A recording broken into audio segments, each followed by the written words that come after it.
streaming here now. Okay, shh, be quiet now. One.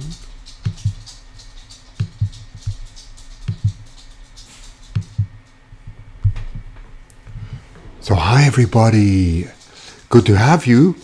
So we are live for the first time on 3 different channels, which is amazing. So we are on YouTube, we're on Periscope, and we're on Facebook. And today we have a good reason to celebrate because we've got Kevin Eby, who's done the most amazing footage and wildlife photography. And he also is, he has just released a book. And we have the pleasure of interviewing him live, which is really amazing. So hold your breath and just look at this amazing sequence, which you've never seen before. I haven't. So I'm going to give you 3 minutes just to enjoy this, or 2.5 minutes, and then we'll go live. I'm going to mute my microphone now. Thank you.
Hello everyone, we're back again. It's a Friday show. It's going to be a really exciting show today. I'm so excited to welcome a very brilliant wildlife photographer to you. But just before we do it, I just want to say we're live at the moment on Facebook and on YouTube. Periscope seems to have a little bit of issues, which I'll probably fix next time. But I can see there are quite a few on live on Facebook, which is great. And I can see all my friends here on YouTube. So thank you for joining. And it's getting cool, at least here in British Columbia, and I'm sure in the West Coast, at least down to Northern California, it would be getting a lot cooler too.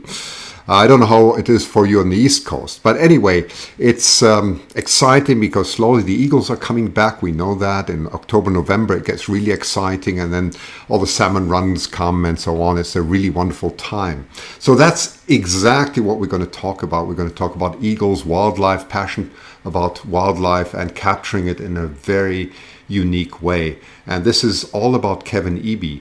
I'm very delighted to bring him on board. I've been trying this for months together with Nicole, and he has been so busy with the incredible sequence that you have been able to watch behind me, and that's what it's really about. This is an amazing sequence. So I'm going to bring Kevin in now. Let's just hope he's going to be there. Just make myself disappear here. Let's just see if I can manage that. Oh, now I'm a double again. I usually manage that. Okay, here we go. This should be it. Yeah, there we go. I'm going to disappear for a moment and I'm going to welcome Kevin. Kevin, it's so wonderful to have you here on the show. How are you doing? Doing great, and thank you so very much for having me. Kevin, you are a most amazing wildlife photographer. There's no doubt you've become very famous with this incredible sequence there. Tell us a little bit about where you are located, how you come about to be so passionate about wildlife and also about capturing nature, in fact, and you bring out a new book. Let's hear something about your background, and later we'll get lots of viewers to come in with their questions. So go ahead, please, Kevin. Yeah, so I was born and raised near Seattle. I grew up in a town called Puyallup, which is about an hour south of Seattle. Right now, I live in Linwood, which is about a half hour north of Seattle. And just my fondest memories growing up were being with my parents and going to national parks. We didn't do a lot of big vacations, but we did do a lot of weekend trips to Mount Rainier or Olympic National Park. And as I grew up, I, that passion for nature was just instilled in me. And I started actually as a print journalist. I worked at newspapers in the greater Seattle area, the News Tribune in Tacoma, the Seattle Times for a while. Um, but what I would like to do is still go hiking. And I wasn't at all interested in art or photography. I just wanted to go hiking. And it just got to a point where what I wanted to do was to show people pictures of the places that I'd been and some of the amazing things that I'd seen. And I just realized, these photos that I'm taking are just so terrible. They don't capture any of the emotion or the impact or the drama of what I had witnessed when I was there. It didn't feel like it really truly captured the magnitude of the wilderness. And so I gradually did a lot of studying to learn the language, the visual language of photography, and did a lot of studying of painters, just trying to learn what makes an image good. I mean, how does it like hit you in your heart? And over time, the pictures got dramatically better, and that just became my passion. I just wanted to do it more and more and more, and it eventually kind of turned into a business. One of the things that I had found was that there were a lot of wildlife photographers who were working who would take a very close-up picture of a deer's head and but wouldn't really tell the story of that deer. It was just it's a very tiny one little picture of a deer and but no context of that animal and how it survives and where it lives and what it does from day to day. And some editors had actually found my website, and this was a website that I had just created to share pictures with friends, and they had found that there were some images on this website that I put together for friends that they thought just did a great job in telling the story that they wanted to tell in the magazine. And so I started licensing images to magazines that way and just realized that there actually was a real need to create images that actually help tell the story of the wilderness. And that is something that I'm incredibly passionate about and have now devoted my life to doing. Well, Kevin, that's very well explained. What interests me is two things. The way you described it, you're obviously very systematic. When you said, you studied art books and so on, so you had it seems a very systematic approach. That you knew exactly how to do it. What interests me is, I mean, you live in Seattle, which is similar to Vancouver. There are lots of people here. It's not exactly a wildlife center. So where do you go? Where do you capture all your wildlife? Surprisingly, actually, there is a lot of wildlife around here. One of the places where I had gotten some of my first images that really got licensed were in the Seattle Arboretum, an area that is set aside near the University of Washington to preserve a variety of different types of trees. And there is a waterway that cuts through part of it. And one of the things that I loved to do in the summer was just get in a kayak and paddle around in the wetlands. And when you're in a kayak, you can get 10 feet away from a great blue heron that's fishing, and it knows that you're no threat because it knows just how unskilled you are on the water. And so you could just witness these incredibly amazing things. You now sort of become part of the environment that, where the wildlife dominate. And you're a guest in this, as opposed to, seeing them someplace where, it's not as wild. And it was just being able to watch a heron hunt was just fascinating to me. And, that's an opportunity that's actually within the Seattle city limits. And there are also a lot of areas that are, a half hour from Seattle. If you head up into the Cascade Mountains, and during the winter, there's a lot of great wildlife a couple of hours north of Seattle in the Skagit Valley. So there's those opportunities. And one of the other projects that I did just a couple of years ago, actually, was documenting crows. 2 freeway exits from my house, there is a roost where 16,000 crows come to roost every single night during the fall and winter and into the spring. And just seeing, I realize that, a lot of people may find crows boring, but anytime you have 16,000 of one animal migrating together at night and coming into a roost in the span of 10 or 15 minutes, that is just such a dramatic nature show. And I was able to create great art in that. That was a fun 6-month art project for me that ended up going into a gallery in Portland, Oregon.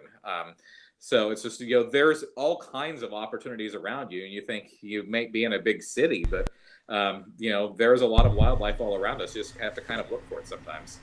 Well, Kevin, you're a very passionate person. I think that's clear to everyone. I can see that on the comments. I see Lady Hawk, Osprey Mama, and all the people, who come in, all the proud cat mama of 2, and I'm sure they're going to bombard you with a lot of questions in a moment. But before we do that, you know what? I'm actually going to show your videos. I think much better when the questions come in, so we get a taste of what you all do.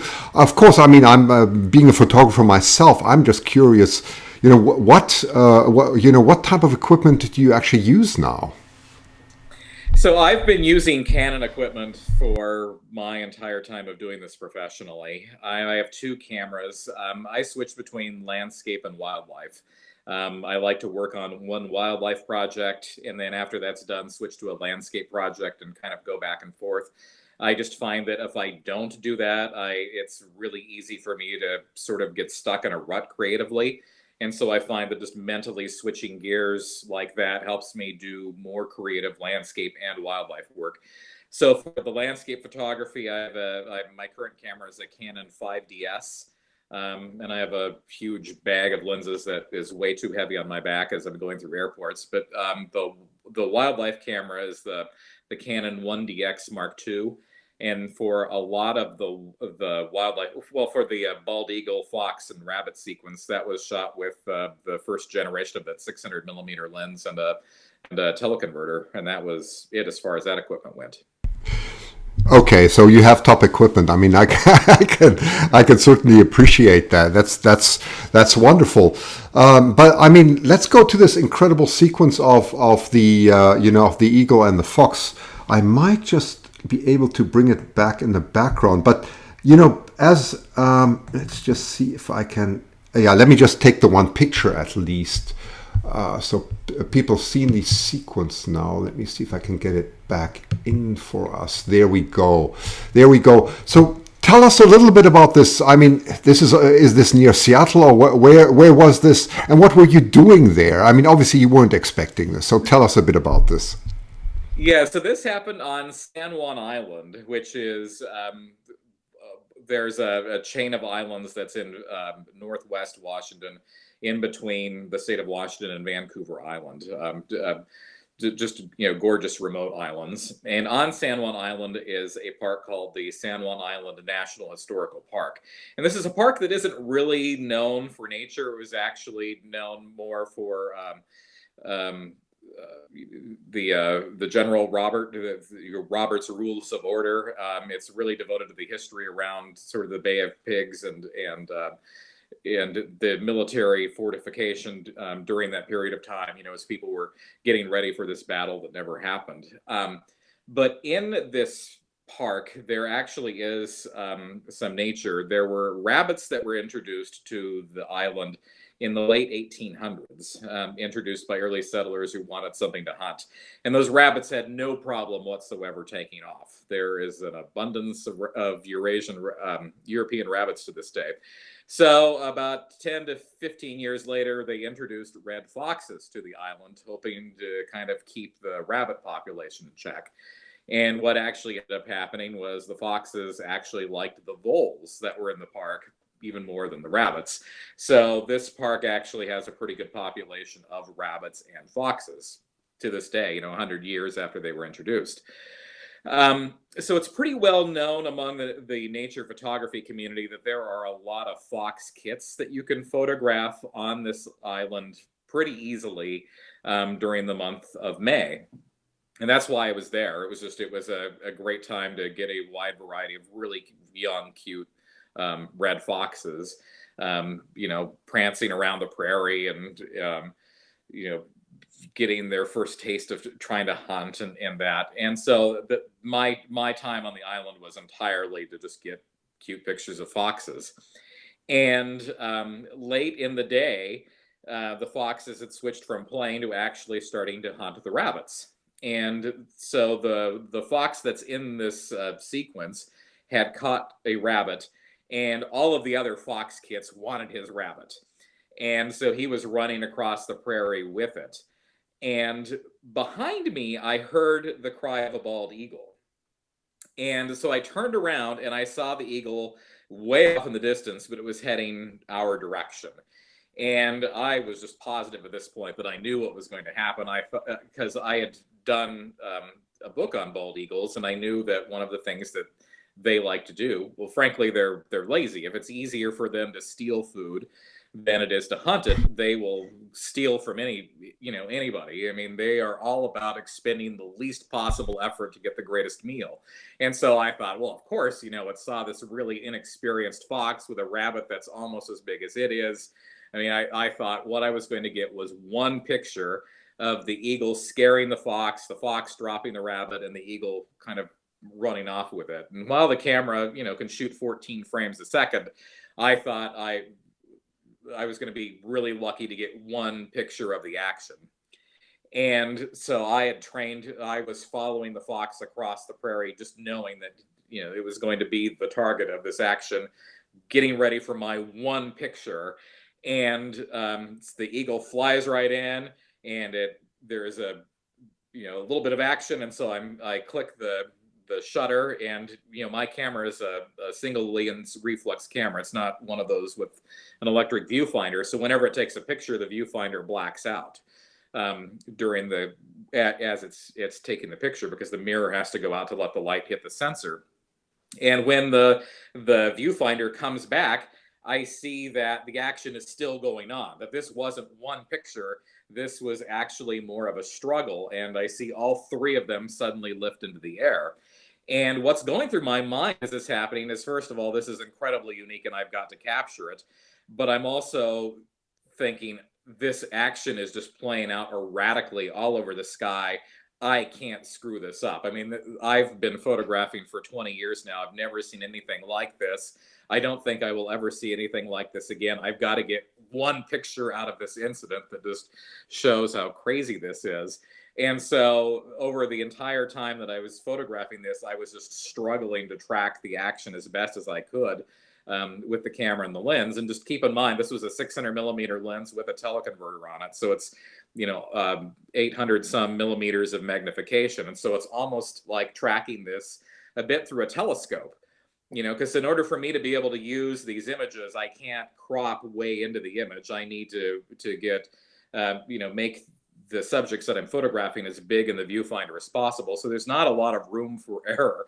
And so it's like trying to track this crazy action, this erratic action, with a telescope mounted to a tripod that's pivoting. And this ends up playing out over 8 seconds. This battle lasts 8 seconds before the bald eagle's finally able to separate the fox from the rabbit and drop the fox and fly off.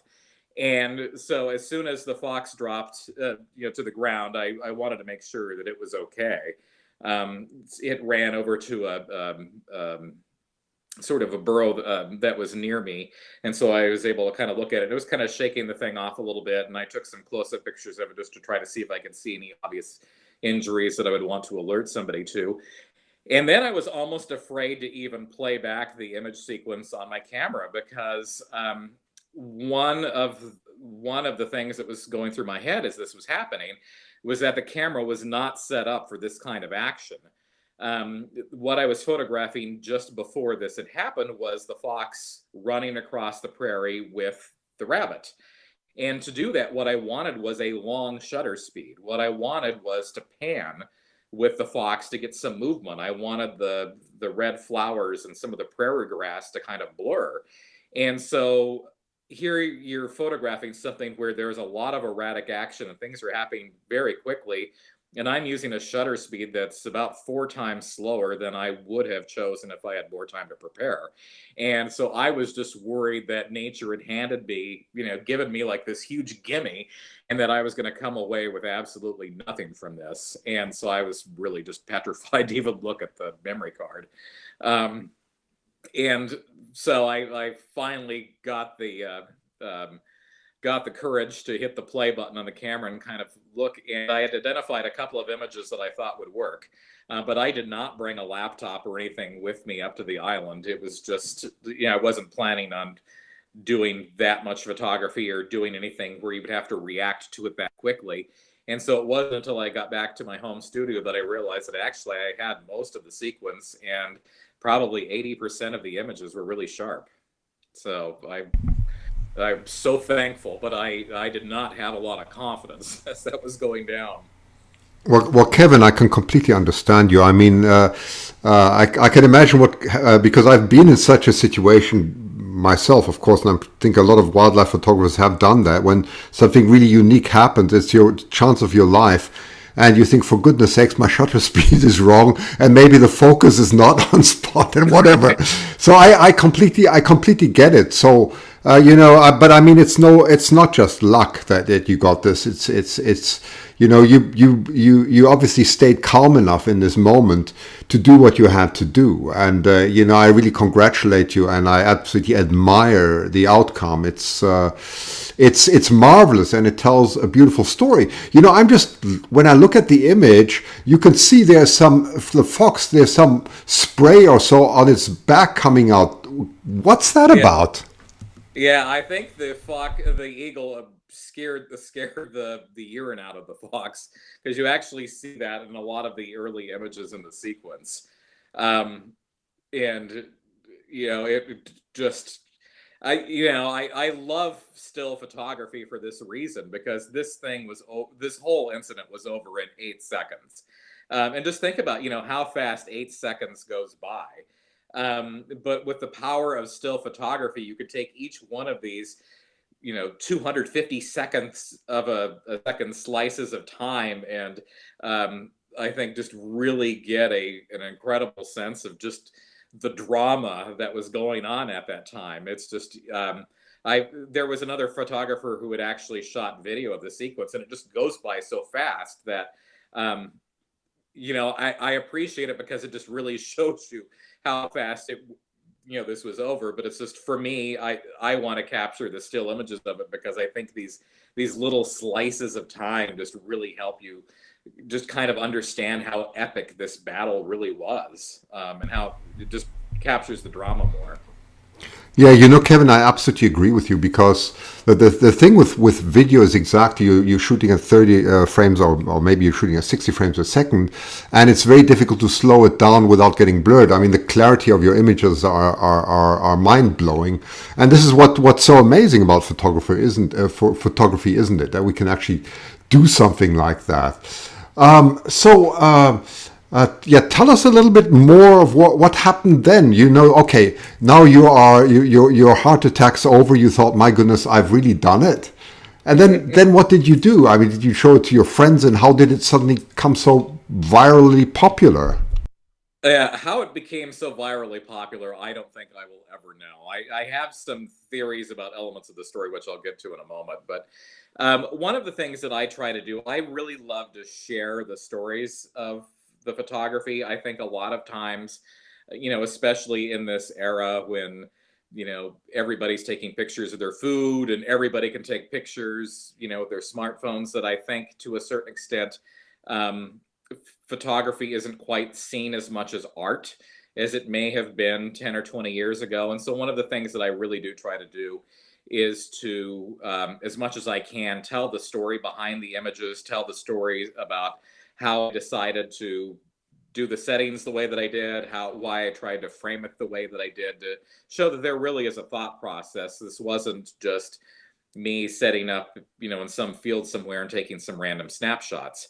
And so when I knew that I had about 9 or 10 images of this epic battle, I thought, well, this is just a natural blog post to kind of show what I go through as a wildlife photographer. Obviously, you don't get this kind of drama all the time, but this is a great example of how you have to be prepared for anything. I was prepared to photograph cute little foxes poking their heads out of the burrows, and instead nature handed me this 8-second battle between a bald eagle and a fox that I've never seen any other example of this, and I don't think I will ever get to see it again. So I wrote a story on my blog with about 9 or 10 of the images, and posted this about this epic thing that I had witnessed on San Juan Island, and posted it to my social media, and almost immediately the face notification thing is just dinging like a jackpot machine in Las Vegas. And I had never, I've had 2 postage stamps, and the feedback from those, I thought the postage stamps was going viral, because that triggered some news stories and interviews and stuff. But it was just, as my Facebook is dinging like a slot machine, I realized, wow, I have not experienced this before.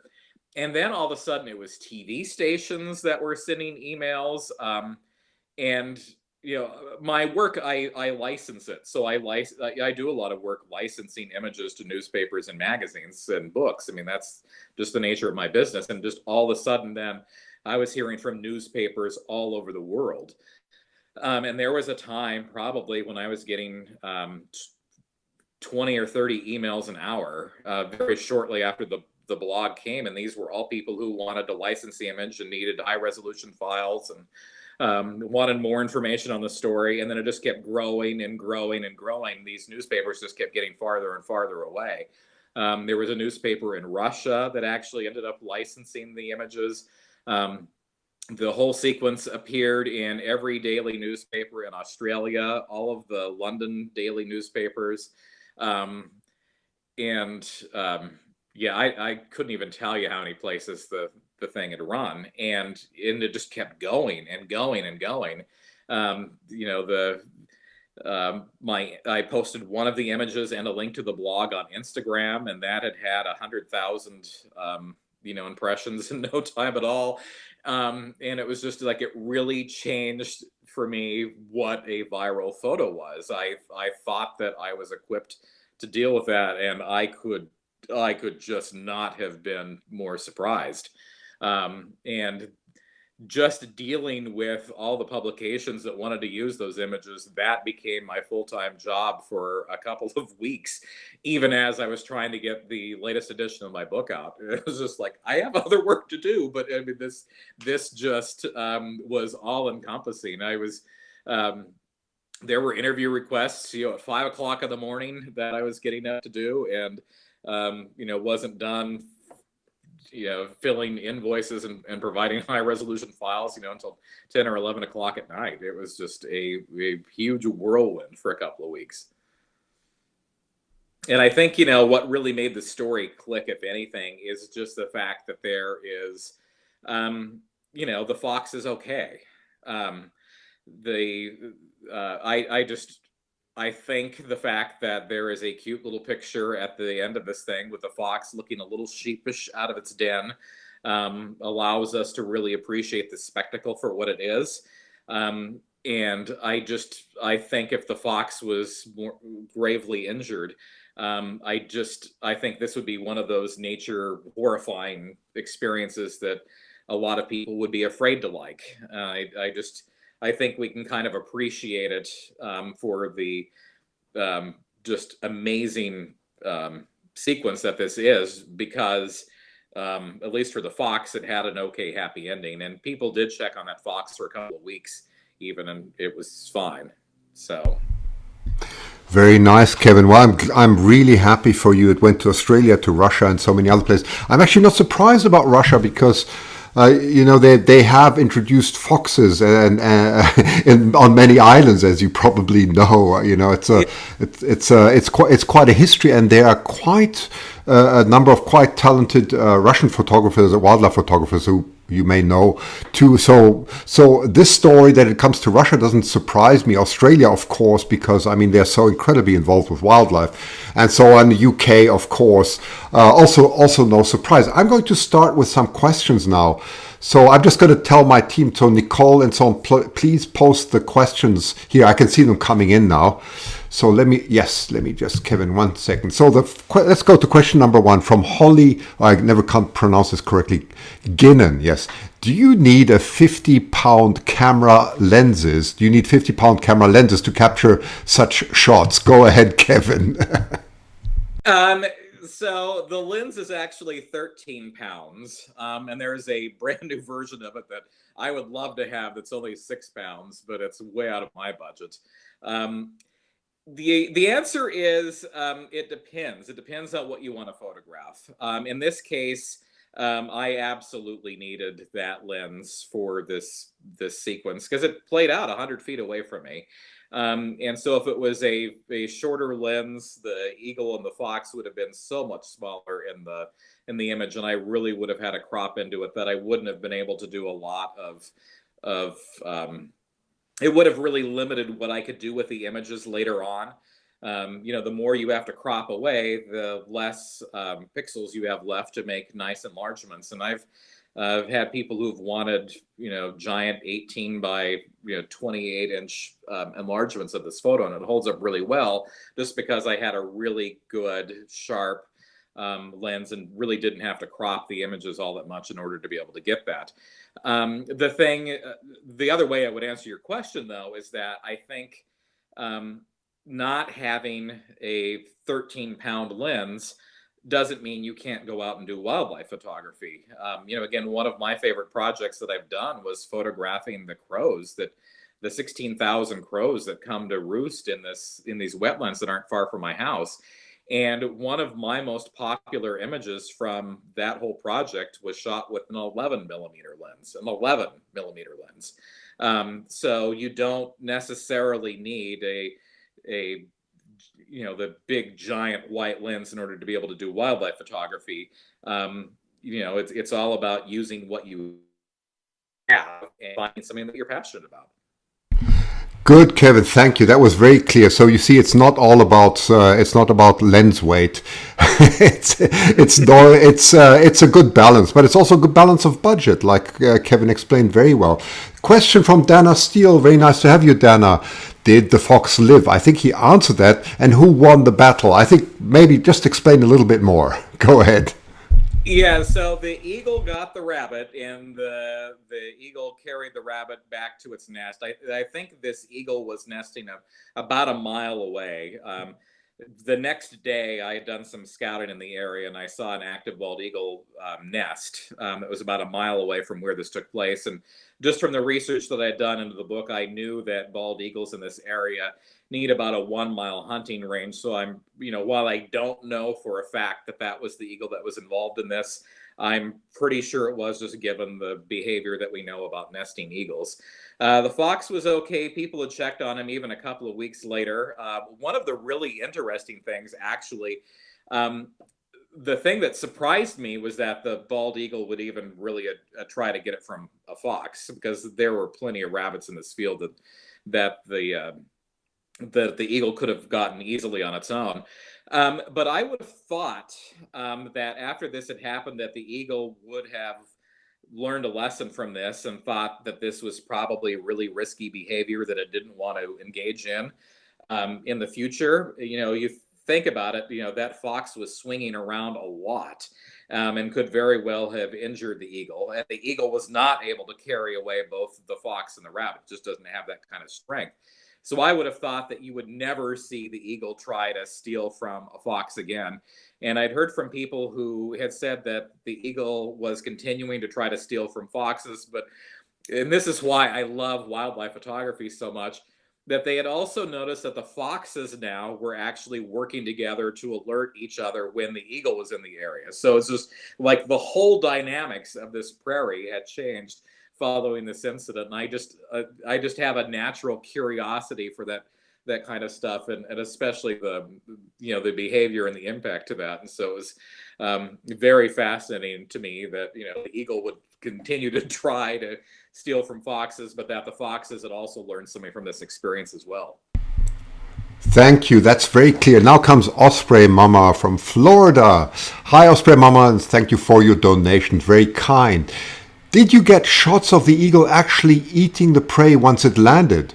Or did you just get the story there? That is the question. Yeah, I did not get to see the eagle eat its prey. I think it flew off and out of my range. That park is set up in a way where there's some hills. I hate to call them hills because they're not really all that tall. But your view is kind of blocked. Where this action had happened, it's kind of down in a bowl almost, and there are some higher hills, as you can kind of see a little bit from the video sequence, that are kind of around your sides. And so once the eagle was able to take off with the rabbit, it ended up kind of going over one of those hills and out of my view. Right, that's very clear. Next question. Hi, proud cat mama of two. Kevin, is the fox an adult or juvenile? Good question. Do you know? It is definitely a juvenile, and I know it's hard to tell from the picture, but it was probably less than 2 months old. It was one of this year's kits that were born. The adults are more than double that size. Right, good question, good. And now comes Holly Ginnon again. How high up in the ground did the fox lift? Was the fox lifted? Sorry. So initially they got about 20 feet up into the air, and but the eagle rapidly started sinking back down to the ground. A bald eagle can lift about 4 or 5 pounds pretty comfortably, and the fox by itself was probably easily over that weight, even though it was a very young fox. So the fact that they were able to get 20 feet up was, I'm sure, all inertia. That eagle was flying really fast as it came in to try to snatch the prey. But yeah, it got up about 20 feet and then rapidly started sinking back to earth. By the time the eagle finally dropped the fox only probably fell about maybe 4 feet. Good. And now come some curious questions. Michael Benson. Hi, Michael. Have you produced for National Geographic, Kevin? Have you? So this image actually became a National Geographic story for their website. I've had a number of images in their books, but unfortunately have not made it actually into the magazine. That's still a dream of mine. There's been a number of their books where they've used my scenic images. One of my Grand Canyon images was used as a 2-page spread in one of their big photography books a few years ago, and they've used a lot of my Iceland work in some of their other books, but unfortunately have not been in the magazine, but have worked with them a lot, especially with their books and their website division. Yeah, but I think you're being rather modest because you have actually made it into National Geographic. I think that was the question. So I would say the answer is absolutely yes, Kevin. You have. So you're better at marketing. You're very modest. So really, Michael, the answer is absolutely yes. He has made it. Next question, number 7 from MacLady. Kevin, do you consider this one of your best sequence shots? I know that you have been thrilled. Is this your best sequence ever? I think it is probably my best sequence ever, and I don't know how to gauge if it's like my best photo ever. One of the things that I really struggle with is that my favorite shot is always the last one that I took, and then it's just I just can't calm my brain down, and then just all of a sudden you find all these tiny little things that you wish you would have done different, and all these little flaws in it, and So then I end up going through this process where I just only see the things that went wrong. And then eventually at some point in time, it kind of comes back into the fold. So whether it will go down as like one of my best wildlife shots ever, I'm not so sure. I think it will be the thing that I'm known for. Um, and I think it is by far the most dramatic sequence that I've ever shot of anything. But there are other wildlife images that I've done that I like a lot, and I think may actually even be more artistic. So I don't know, hard for me to answer. Yeah, I could understand that. Okay, just I'm going to just jump over two questions because they have been answered already from Sherry. This may be a duplicate question. Where was it taken? How high did the eagle lift the fox? So we will skip that one, Sherry. Thank you very much. So it has been answered. Brenda Randolph. Hi, Brenda. How much did that fox weigh? I think Kevin answered that. That's quite a lot more than an eagle usually lifts. So he couldn't lift it too long. Next question, number 10 from Jackie Porter. Yes, that's a good question here. Is there anything that you have not photographed yet and that you would love to photograph? Here you go, Kevin, your chance. Oh my goodness, that list is so long, and that list gets longer every day. Terms of wildlife, I mean, I would love to actually be on Antarctica and get the March of the Penguins. There's a lot of wildlife in Africa that I would like to photograph that I haven't had the chance to do that yet. In terms of landscape photography, like volcanic eruptions seem to elude me. I've actually photographed lava flowing into the ocean in Hawaii, and I've tried to travel to active volcanoes several times. Uh, Probably the biggest attempt that I had made was when the big volcano in Iceland was erupting. It's a country where I've spent a bit of time, and so I actually know the country relatively well. So when the volcano went off, I mean, I knew exactly how I was going to get there and how I was going to hike. As I was on the plane on my way to Iceland, the volcano stopped. So an active volcano still eludes me, and that's something that I'm just very fascinated by volcanoes and would love to actually be there at a cone as it's blasting into the air. Oh, Kevin, I can completely understand. I just had to think of my sister. She just sailed past Stromboli, one of the famous active volcanoes in, of Sicily. Really beautiful. And I completely agree. My dream, by the way, is Kamchatka, that whole area Yeah, yeah, with the yeah. stellar eagles. And it's just incredible. You have wildlife, you have about everything you can dream of. So I just had to had to bring that in as a dream of mine. So. That's on my list. That's probably in my top 10, actually. Oh, well, maybe we'll take the same plane. Who knows? We'll go there together because it's amazing, right? Okay, let's carry on. Kathy Newton, yeah. How much did you think the fox weighed? So I think he's answered that. But now comes the other question that you may have not answered. And were you surprised the eagle could lift both the fox and rabbit at all? I think that's a great question. So what do you think? I'm, I would not have guessed that that was going to happen, but as I think back on what happened, I totally understand how it did. I mean, a bald eagle can travel, 60 miles an hour at a short distance as it's hunting prey, and that is a lot of momentum. So it clearly had a lot of power going in as it was trying to steal that rabbit. And so the fact that it was able to lift all three of, the rabbit and the fox, briefly, I totally can see how that happened, but you can also then see how rapidly it sank back to earth, as just the power of that momentum rapidly faded and it was struggling to try to manage all that weight. Okay, very good, Kevin. What I'm going to see now is we're going to slowly move over to your other things because Kevin's got a lot more. This is not the only thing he's done, so don't get it wrong here, just because we're so excited about it. But that's exactly Terry Green is asking that. Beautiful scenic pic behind you. Is that one of yours? Well, I'm sure it's not somebody else's. I would say it's probably yes. And what is it? It is the full moon rising over the Tatoosh Range next to Mount Rainier. It was an image that I had gotten about, what was it, about 2005, I believe. One of the things that I love to do is whenever I photograph, I'll get out of the way. whenever I love to photograph the moon, and I love to have it as an element in landscapes. But it's always hard to find an element of a landscape that's majestic enough to where you can kind of pull the two together.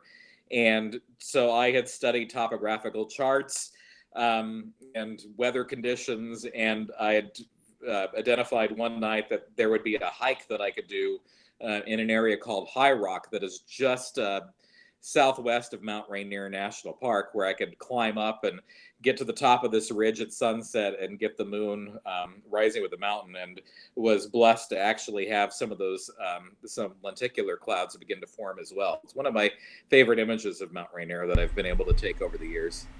It's absolutely magnificent. I mean, if we could see it, we can certainly see it. I can so understand it from our place. We see beautiful Mount Baker, and I've always been looking for the perfect timing of the moon just rising and getting this angle exactly right. So you just is on top of Mount Baker. So I understand exactly where you come from. It's such a beautiful, really beautiful shot of Mount Rainier. Very nice. Okay. Okay, next question. Let's continue. So that was that one. Yes. Alatrack. Hi, Alatrack. Tracy. Oh, is that right? Tracy, I'm not sure. Let me just see. Oh, yes. How long have you been a photographer? I hope you didn't say this already, but maybe you could just explain that again. Yeah, so I started licensing images and selling prints in 2001. So that really was kind of the beginning of doing this professionally. So it's 17 years. Right, 17 years. 1 second, I'm just going to try, Kevin. I just lost reconnect. 1 second, I'm just going to try and get, I hope this is going to work because you've got so many beautiful videos here. Yeah, here we go.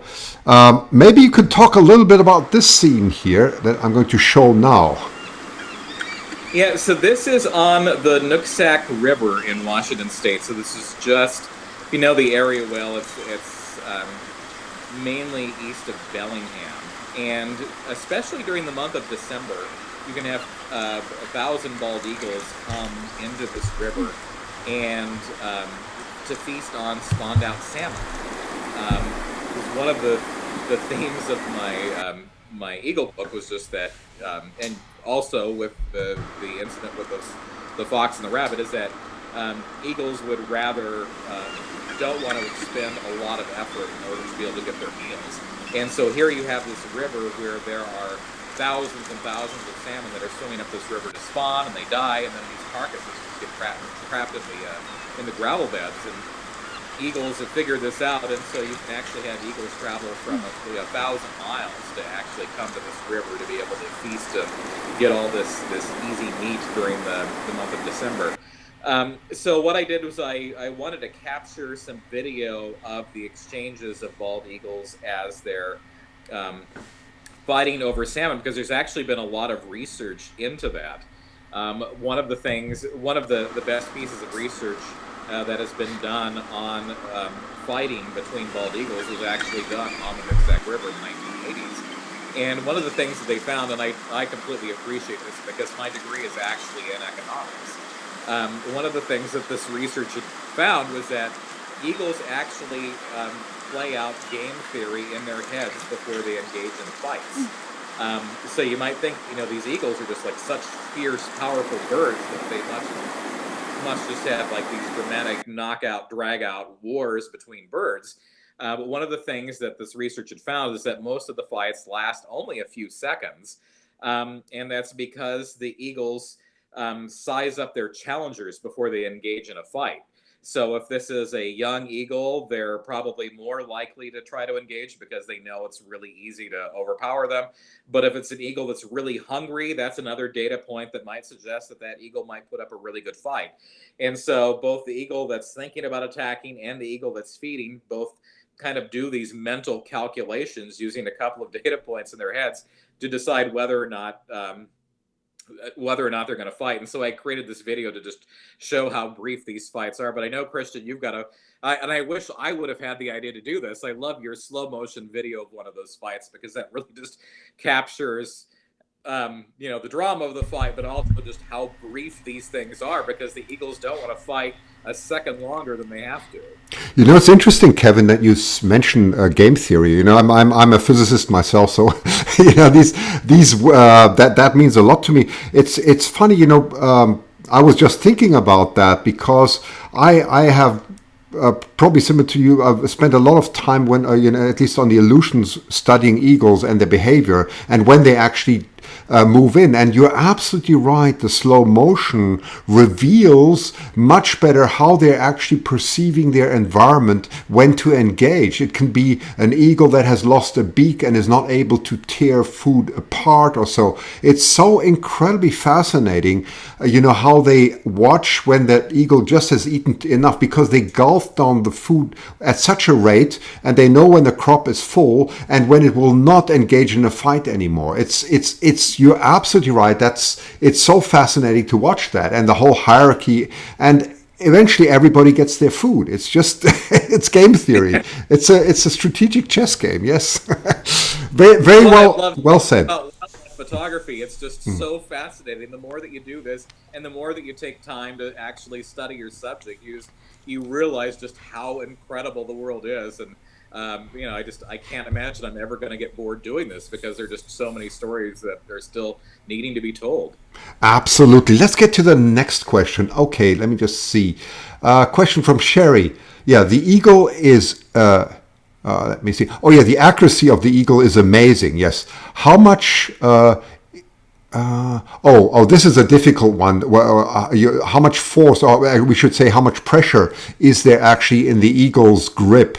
I think this is by the way, we've had this.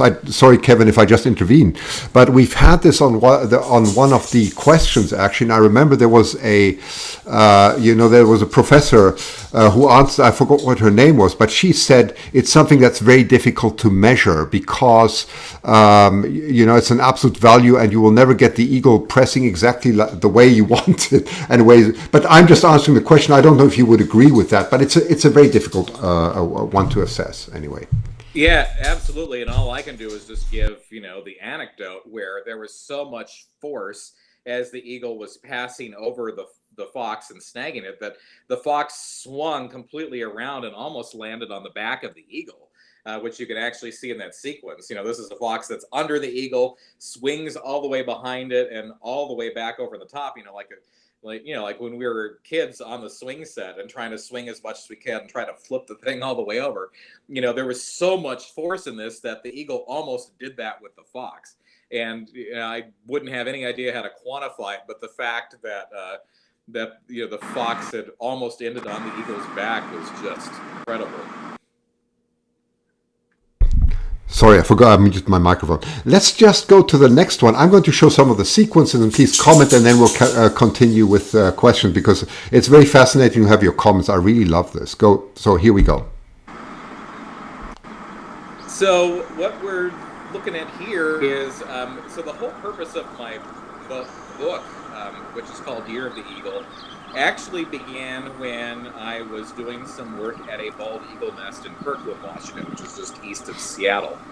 And I had arrived at the nest in 2001 in the summer, just hoping to get some pictures of this bald eagle behavior or that bald eagle behavior. Because a lot of what I do is have a vast library of different behaviors and different animals, so that way when somebody else is doing a book or a magazine article, that I might have images that are relevant to them, and so my images generally end up in somebody else's work, not my own book.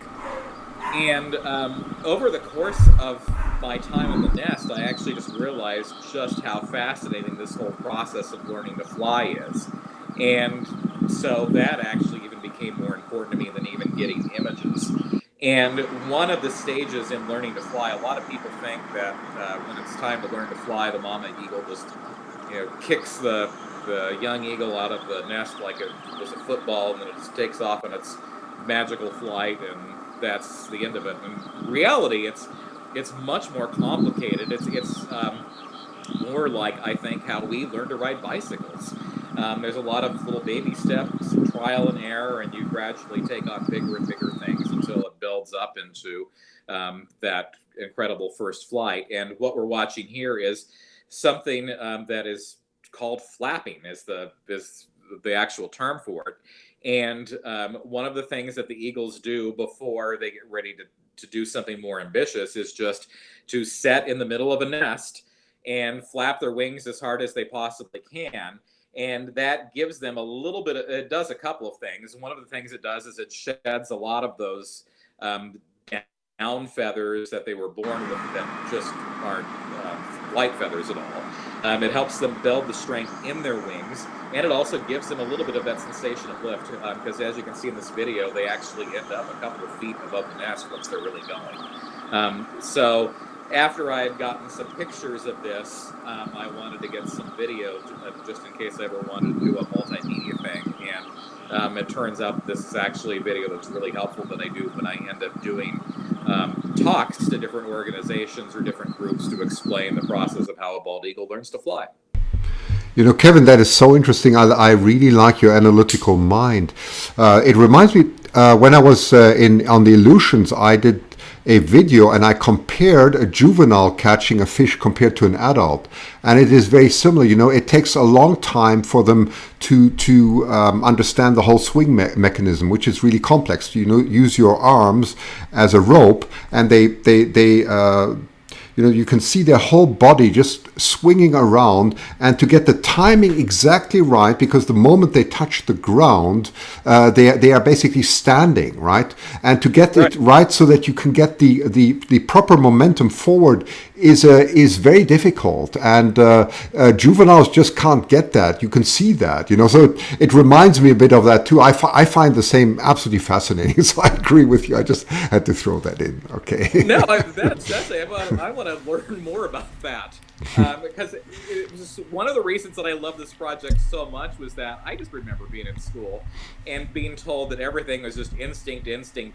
that, you know, all these animals just, you know, are hatched or born knowing how to do all this stuff. But it's just the more time that I spend in nature and the more of these projects that I take on, I just find more evidence that they learn like we do, and that fascinates me to no end.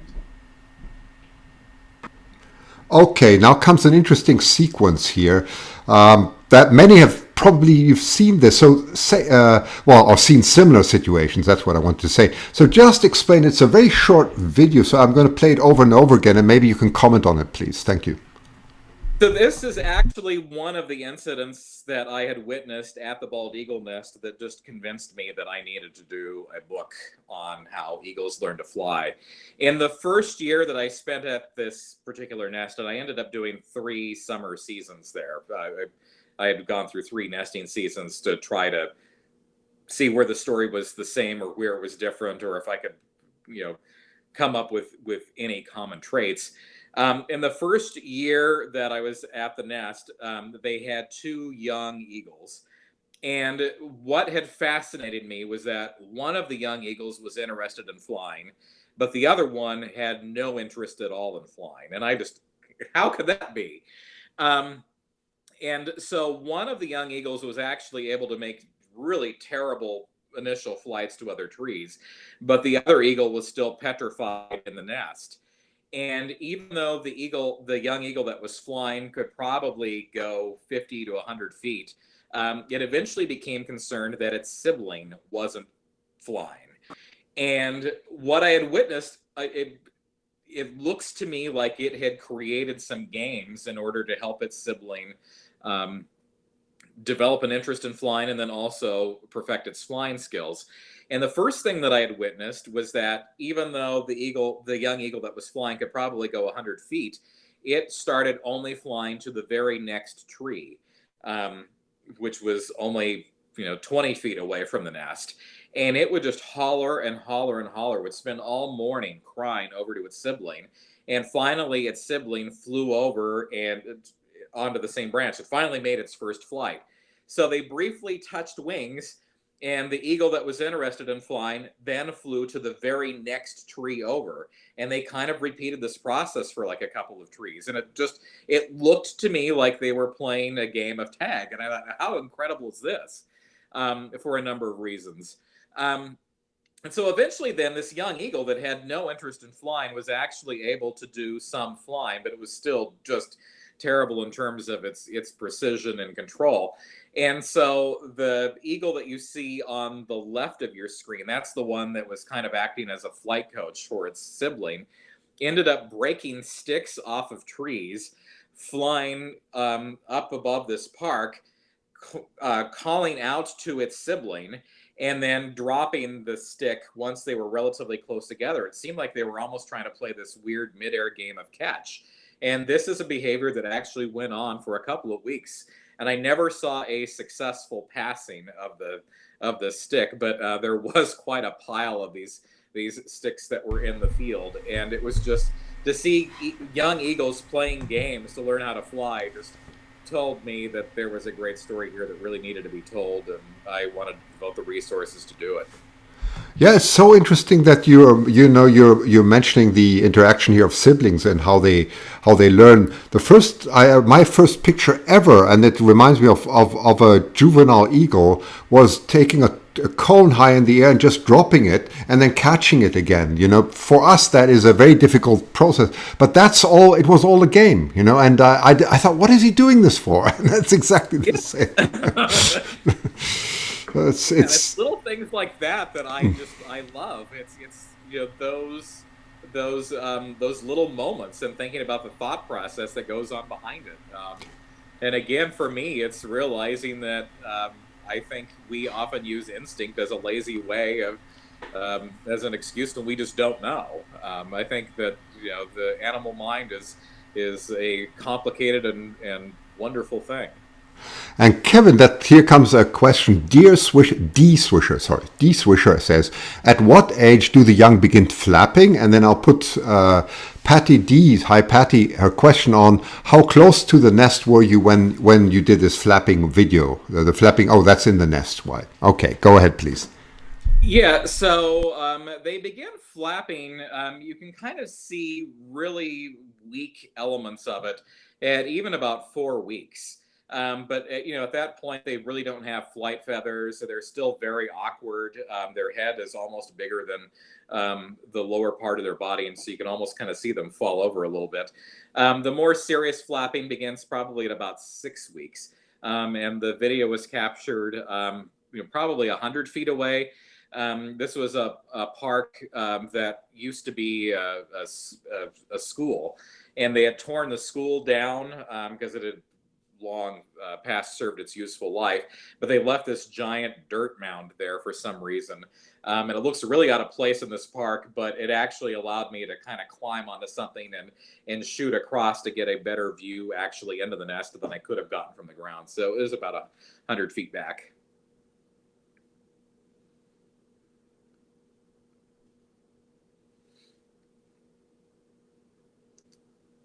So it looks like here we're watching video that I had shot. One of the other things that you often see at the nest site is these crows that just harass the bald eagles. So both bald eagle parents are very involved in raising their young. Right. It's the male that ends up doing a lot of the hunting, and he does a lot of that hunting from usually a distance that's not very far from the nest itself. So he's usually at the top of a neighboring tree while she is on the nest, with the young ones. And as he's on this perch, about every hour and a half or so when I was out there, all these crows would just suddenly decide to mob him. And so I'd spent a lot of time getting great still images of it because it's the still images that is what I do. But then after I got the still images, I wanted some video just to show just how relentless this process is. And I think one of the other things you can actually see from the video, which is harder to capture in the still photographs, is that sometimes these crows actually hit the back of the eagle, as you just saw there. That's how close they get. And these battles, were happening about every 90 minutes. The eagle would put up with this for about 5 minutes or so, and then finally they would end up driving it off. And the crows are never actually a threat to the bald eagle, but they were annoying enough to force him to go to a different hunting perch. And I did see on one occasion where the bald eagle actually ended up coming back with a dead crow. So the eagle, at least once during my 3-year project, actually got some revenge, but most of it is just for show and annoyance. Oh, sorry. That is so interesting again, Kevin, because I've spent a lot of time watching these scenes too. What I found is actually that the reason why these crows, and as you already remarked, you've studied crows in detail, act so intelligently as a group, and they do. I'm going to one of the future shows is I'm going to have a crow expert. I didn't know there was such a thing, but it's incredible. There's a crow expert on the East Coast who has studied crows for years and has done phenomenal. Absolutely phenomenal what he has observed.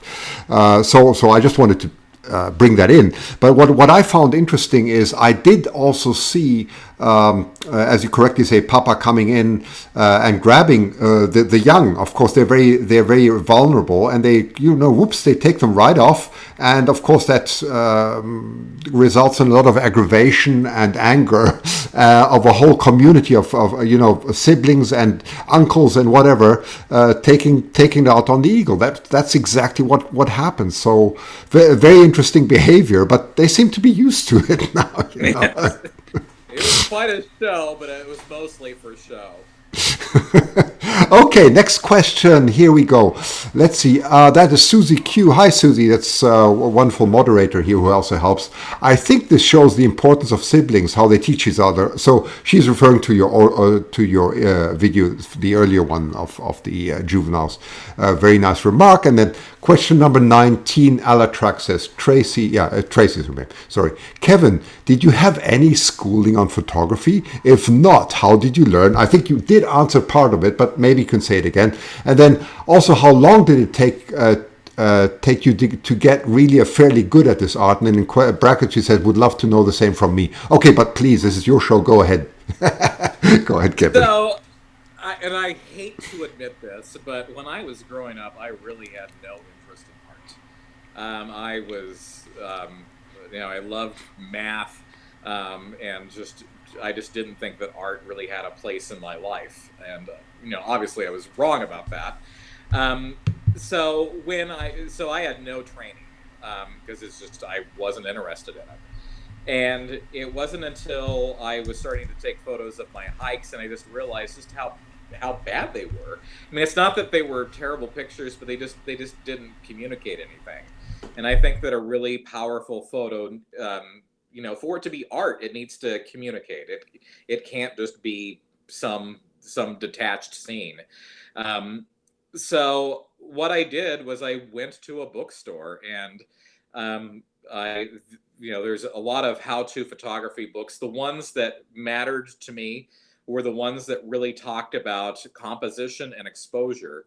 And one of the things that I learned was that there really is a visual language. Like, we respond to things based on where they are in the frame and how big they are and whether certain lines lead to them and whether there are opposing colors that are nearby, or the relation of sizes to different objects that are in the scene, and whether or not there are other objects to the scene. And there are all these it's like words. There are these visual building blocks that you can apply to help convey something in a still photograph. And so I was looking for books that really kind of got into compositional theory. And then after I kind of exhausted those in the photography realm, I studied a lot of work of painters.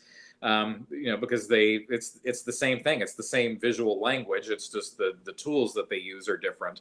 And so I've really found actually that for me, the work of the Impressionists is, the Impressionists are really, I've learned a lot from their work and the way that the colors and the motion and the movement work. And it's for me, I don't know how else to describe it, but there are these visual building blocks that are like words. And once you kind of learn how to apply them, I think that's when you can actually make a really big difference with your art. But it's really a matter of um, looking at compositional theory and composition and learning that language, and it can be done. It took I mean, my photos were immediately improving after I'd done even rudimentary research into this, so it's not an insurmountable challenge.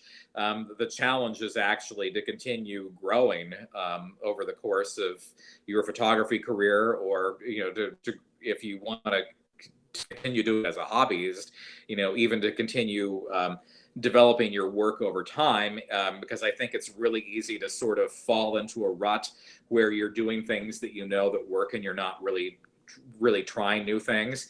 And so once you actually have some of those visual building blocks, where you understand a little bit of that visual language, then I think it's really important just to try things. And a lot of things are not going to work out right. But what you should do from those things, because this is what I do, is I try to figure out why that didn't work. What don't I like about it? Why isn't it? Why isn't it resonating with me? And then to try to develop your ability to use the visual language, from that. And it's an ongoing process, and that's actually one of the reasons why I always switch from landscape to wildlife photography and back and forth, because even though they're different things, the visual language is the same, and it's just, for me, switching from those different types of photography helps me to continue to grow as an artist. That's a beautiful answer. I do have to jump in very quickly with a question of my own. Before we jump to your wonderful book, The Year of the Eagle, you talk about impressionists. I want to know who is your favorite impressionist. And just go on with another question so I don't forget Mac Lady. I apologize, I overlooked her question. Mac Lady asked just, that was about the fox again. Was the fox actually wounded by the talons? Maybe, but let's first go to the impressionist and then jump back to that, and then we'll jump straight to your book. Okay, go ahead, please, Kevin. So I think Van Gogh and Monet are probably the two that I've learned the most from, and it's just the movement in those paintings. Because when you think about it, photography is capturing one brief moment of time, but you're really trying to tell a story with that. That story isn't just that one split second. There's a story of what happened to lead up to that second, and what will happen next. And so just the way that they use movement, and the way that they sort of imply movement and motion with the way that they use colors and the brush strokes, they have been, their work has been really interesting to me. In terms of landscape painting, the Hudson River School painters, Thomas Moran is incredibly inspirational to me, just the way that he uses light. So I find myself often trying to use, trying any time that I'm given anything that could possibly be considered even the slightest bit dramatic weather-wise, I try to find ways to incorporate that, just because I've seen how he has used that light and weather to make scenes more dramatic. And Albert Bierstadt is also one of those painters, in that school, who does similar work, and I found a lot of inspiration there as well. Very good. And finally, the question from Mac Lady: was the fox wounded by the talons? So I don't forget. I don't think he was, and it's hard to believe, because as I look back on the images, what it looks like is when the eagle was grabbing the rabbit, it looked like one of the talons kind of got the scruff of the fox's neck. But I had spent about 20 minutes to a half hour with that fox after the incident, and I didn't even find a trace of blood. So I don't know how that happened, but the fox looked fine. It was running fine as it went back to its den, kind of sheepishly, but it looked like it was certainly stunned, but I just didn't find any long-term damage. And there was kind of a distinctive trait with his ear even before this had happened. And so other people who had gone to that park for a couple of weeks afterwards were able to actually see him, and they say that he looked fine as well. Well, that's a wonderful outcome. Okay. Okay, let's jump to your book. Please comment a bit about The Year of the Eagle. It's a wonderful title. Tell us a little bit about it. Thank you. Thanks. So this started with my 3 summers observing the bald eagle nest. And so I had captured a lot of images about them learning to fly, and I wanted to tell the story of the sibling helping the other sibling. But this is just one part of the story of the bald eagle. Here in the Pacific Northwest, our bald eagles are actually relatively unique in the sense that they don't migrate. In most of the rest of the country, bald eagles are actually migratory birds. In fact, the young bald eagles that are tracked in, there's a bald eagle nest in Oklahoma where the birds are actually electronically monitored after they leave. And they've actually found that, a bald eagle there within just a couple of weeks after leaving the nest can actually end up fairly far north into Canada to feed on fish, can end up, thousands of miles away. Well, our bald eagles may migrate a few hundred miles over the course of the year, just going from, the lakes and the rivers around the Puget Sound area near Seattle up into the mountains when the salmon run, is at its peak, or out, toward the Olympic Mountains at Hood Canal in the summer if they aren't nesting in order to feed on some migrating fish there. So for us in the greater Puget Sound area, we have eagles all year round, but depending on the season, their story is very different, where they get the food, what they're doing. And so the whole book, while it started with the idea of just showing how eagles learn how to fly, turned into following these resident eagles around over the course of the year to illustrate and talk about the different things that go on in their lives and just kind of capture a year in their lives. Very nice. And when did you actually publish this? The first version of this was the first version of this came out at the end of my third year in the nest, so in 2013. And it became, I got to do a lot of presentations to various groups about bald eagles and how they learn to fly. And so the book has actually been out of print for about I think it's been out of print for about 2 years now, and I just haven't had any copies, and people have asked for it. So I'm going to be doing a bald eagle presentation at the Puget Sound Bird Fest next Friday in Edmonds, Washington. So wanted to have the book back in stock for that, just because it is such a huge event here in the greater Seattle area. But also with the eagle capturing, the rabbit from the fox, there's a lot of interest in that image. That image is a part of the eagle story here, and so I wanted to create a new version that's able to get that storyline in the full book. And so the book is actually going to be back in stock in about a week, for the first time in a couple of years, and I'm very excited about it. So it's expanded with some new images, the new images of them and their wintering grounds, and I've updated the text a bit. So I'm very excited that this is coming back. Well, I spot one new image there. I think everybody else too. So it had to go on the cover. That's wonderful. I'm going to just bring up another image. Then we're going to show. Let me just bring this one up. There we go. So before we go to the quiz, because my goodness, we're talking for quite some time. And Kevin must get a little bit tired. I'm going to give 2 final questions to Kevin. And this is, by the way, a beautiful image that Kevin has kindly donated to the 3 winners, which we will see who they are, because we're going to play the same thing, the quiz show again. Then you can call in and answer a question that will come, or 3 questions in this case that Kevin will pose. So enjoy this beautiful eagle. I'm going to expand it a little bit, sitting out in the sunrise or sunset, not quite sure, but the colors are absolutely beautiful. So thank you, Kevin, for doing that. So let me just get to the final question. That's Sherry McKevin asking, do you set up blinds to hide yourself behind when you wait for something to happen? Oh, that is a great question, and I love this. I don't. In fact, oftentimes I will talk to the animals I'm photographing. I mean, they know I'm there. And I just think there is nothing more creepy to an animal than trying to hide and sneak around, because they know you're there. And it's just, I think that behavior would be more alarming to them than some guy just standing out there and, talking to them. So no, I don't use any camouflage on my equipment. I don't hide in blinds. I mean, they know I'm there. They know I'm not a threat. I try to earn their trust and be welcomed into their world. And sometimes that doesn't happen. If I'm in a place and it looks like they're not comfortable with me, I pack up and I move on. No picture is worth harming them or causing them undue distress.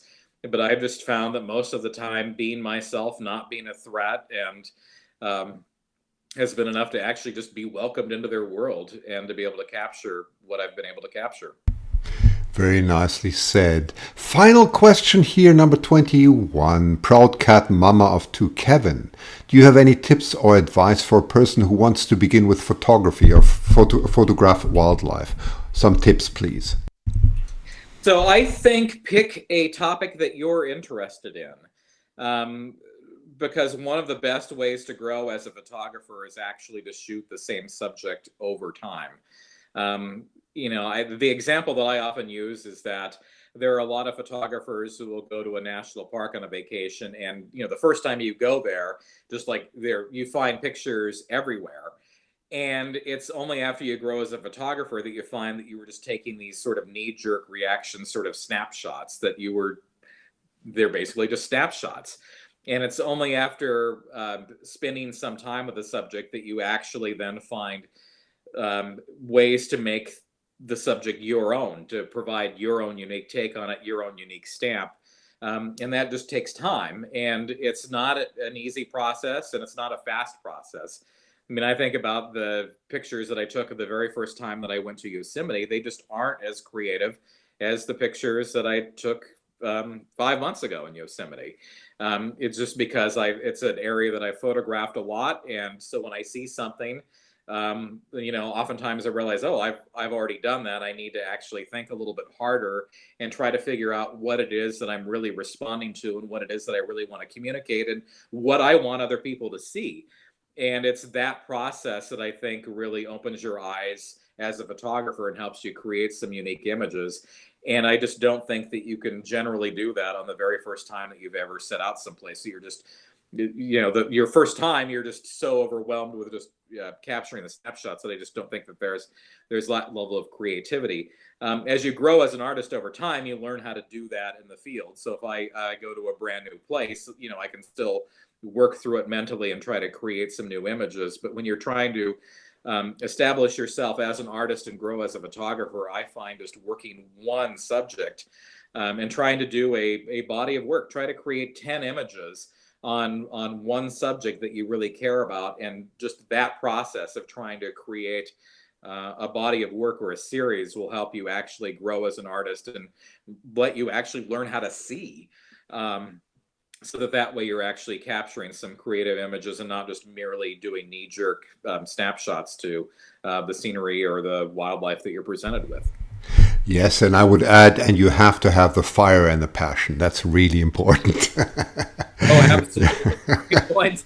I think you described it very well. Work. No, it's not easy, absolutely, but very rewarding, wonderful, really, to have you here, Kevin. So let's go to the final part, the exciting part. I'm going to blend in a number here, and so that is the dial-in number. I hope this is all going to work now. I'm going to just put up my loudspeaker and hope that there won't be any echoes or so. So please, Kevin, your turn to come up with question number 1, something that you can think of. And let's see who will answer. Go ahead. So I guess question number 1, what is the name of my book? Okay. Oh, that is so easy. Oh my goodness, you lucky people. You're going to get a picture for nothing. Go ahead, dial in. He's too nice, Kevin. He's too nice. Okay, so you can take your chance and dial in. And you might as well, but please make it difficult now, more difficult. Okay. Question number 2, because we often have 2 or 3 people phoning in, so we might as well pop out with a second question. Go ahead. So how long did the battle between the eagle and the fox and the rabbit last? Yes, and Kevin alluded to that very clearly. So if you have listened, you should know the answer. And if not, you need to spool back and find out. So that's it. How many hours was it? I'm only joking, so come on. That's right. Okay, so that's question number 2. So you heard that. How long did that battle take between the eagle and the fox? And one more, and then we have them all, just in case people phone. I hope they do. What island did that incident happen on? Oh yes, that's. I mean, hopefully you listened. That's right. So we have these 3 questions. What island did that incident happen on? So there you go. 3 questions. I think that are fairly easy to answer. I think Kevin's really nice. So go ahead. We're going to wait now and just let you. Yeah. Let's see if there. How can people? Oh, here we go. Let's see. Now, let's hope that this time I get this correct. 1 second. I better get this correct. Hang on. 1 second. Let me just do this. And just minimize this. I don't know. Hello? Oh, wait. Hello? Hang on. I'm just going to put you on the full screen here because I can't deal with everything at the same time. Let me try this again. Hello? Oh, wait. I don't know why this always happens. It's like, come on, answer. Hello? Hello. Hello, who is this, please? This is Alacat Tracy. Alacat Tracy, yes, you've answered, you've given some beautiful input to this. Very nice to have you on the show. Where are you calling from? Birmingham, Alabama. Oh, wow. Birmingham, Alabama. You don't sound like this accent that I always have of people over Birmingham, Alabama, because I can never understand them. So I can understand you. That's good. Very nice. Is it very warm there now? Very warm, yeah. Very warm and humid, I guess, right? I'm sorry, I didn't understand. And very humid, is that right? Is it very humid there? Oh, yes. Oh, yes. Oh, yes. Well, anyway, so here's your chance to answer the first question. So what is Kevin's book called? That is your question. That's question number 1. Oh, that's a hard one. That's a hard one. Year of the Eagle. The Year of the Eagle, you got it right. Isn't he nice to make it so easy? He's laughing. That was nice. Yes, yes. Well, thank you so much for calling in from Birmingham, Alabama. I hope it's going to cool down a bit for you. And, well, thanks for being on the show. I really appreciate it. Thank you so much. Thank you. Bye. Okay, so that was the first question answered. The second one, let me just... Yes, how... Okay, here we go. Here we go. Next question.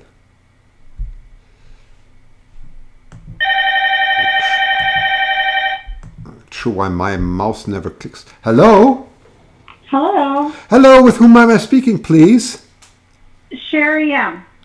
Ah, Sherry M. We know you very well. Thank you for participating so nicely on the show. So the question, so where are you calling from? Edmonton, Alberta now. Edmonton, Alberta, you are my neighbor. That's very good. Yeah. Just before you dive into the complete cold again, which we fortunately don't have in Vancouver, we're a bit lucky like Seattle weather. It's just horribly rainy, but we don't have your horrible cold in winter. Yeah. But anyway, so question number 2 was from Kevin. So question number 1 has been answered. Question number 2 is, how long did the battle between the fox and the eagle last? Kevin did mention it. Do you remember? I think he said it was about 8 seconds. You go bang on. 8 seconds. He's nodding. Absolutely. You paid attention. Very good. Yes, she said, way to go. Very good. Kevin smiling all over his face. So thank you for answering that, and thank you for being there. So that's going to be one for you. I just thought I don't have to spin my wheel today because it's always the same picture that's going to come up. So it's this picture. So I just thought, I have prepared that. So very nice that you've been on the show. So you are a lucky winner. Thank you so much. Thank you so much. Okay, bye. Okay, one more caller, please. One more caller for the final question, and that was where the name of the island where this battle took place where Kevin loves to go? That's the final question. Come on, please. Let's have one more caller, and then we are. Then we've done that. So last caller, please. We'll wait. Yeah, quite incredible. Yeah, Kevin, I'm just curious. Have you? Let's talk a little bit until the next. You said you filmed crows and so on. Have you ever done hummingbirds or something? I'm just curious. I love hummingbirds, so I'm just asking. Yeah, so I've planted flowering currants. Oh. Yeah. So, but I would love to get a hummingbird nest. That would be very high on my list. I agree. I don't know why it's so difficult because they're everywhere, and I have exactly the same problem. Where are their nests? I have looked in our whole neighborhood. It's so difficult. It's so difficult to find them. Yes. I think that's one across the street from me, but it's about 20 feet up. I see it flying in there and hiding, but it's eluded me. Yeah. So I guess. We've had lots of hummingbirds this season. I have a feeder in the front and in the back of the house, and my goodness, they drink like crazy. So good. So, is there one more person, please, calling in for the last question? The final question: on which island was this taken by? We've actually spoken about this island before, about eagles and so on. That's what I can say. It was actually appeared on one of the islands, but I won't give more hints than that. But that's actually also quite easy. So please dial in and there's a final one for the picture. Okay, so you can dial in. Let me just put the picture up again so they can look at it quickly. Let's see. Here we go. No, here we go, and there we go. There we go. That's it. Yeah, there we go. There's the picture. Okay, so let's just wait until the final caller comes. And if there is no final caller, well, then we have two winners. Is there nobody else? They're all gone off the weekend. Not sure, or nobody dares phone. I know I saw that Osprey Mama doesn't want to call in because she said she's won too many times. So I guess there are some who are very respectfully holding back. But I really mean now, for the third one, just call in. Anybody can call in. So if you feel like it, call in. That's very nice. Oh yeah, Kevin, just let me ask you something. You were talking about some dream equipment that you would love to afford. What are you talking about? The brand new version of that 600 millimeter lens. Oh, it's nice. Yes. Unfortunately, you can always tell who's a professional because they have the really old equipment, because that's what they're able to afford. I have the first version of it. So this is now 2 generations newer than what I have. Yeah, and aren't they? The new one is wonderful, isn't it? It's a lot lighter. The glass. Oh, here we go. Just let me hang on. I'm just going to put your picture on. Just pull out this again. Let me just try and answer this one. Hello? Oh, call ended. That was. Oh, what was that? That was. Let's try again. Hello? Let's try again. Hello? It always seems to be difficult to answer phone. Hello? Hello, Dr. Sass. Oh, hello. With whom am I speaking, please? This is Proud Cat Mama of 2. Oh, Proud Cat Mama of 2. Very nice to have you. Where are you calling from? Upstate New York. Wow, upstate New York. It must be dark there now. Gee. Oh dear, East Coast. Very nice. Well, thank you for calling. What are the temperatures like now? The humidity is on the way down, so we're going into some fall-like temperatures starting tonight. Wow, good. Very nice. But I guess summer's over there soon too, isn't it? Almost. Almost, yeah. Unless you live in Florida, so I guess you have eternal summer. But so the third question was, let's get to it, was on which island did this battle between the fox and the eagle take place?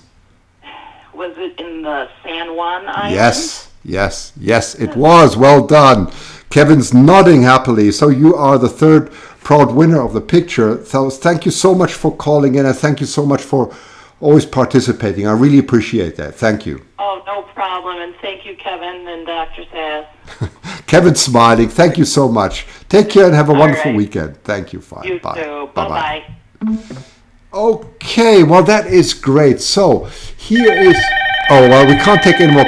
now I'm not going to take any more calls, so we just have to stop the calls now because we can't take that anymore. I'm going to try and close it down if I can. Or just...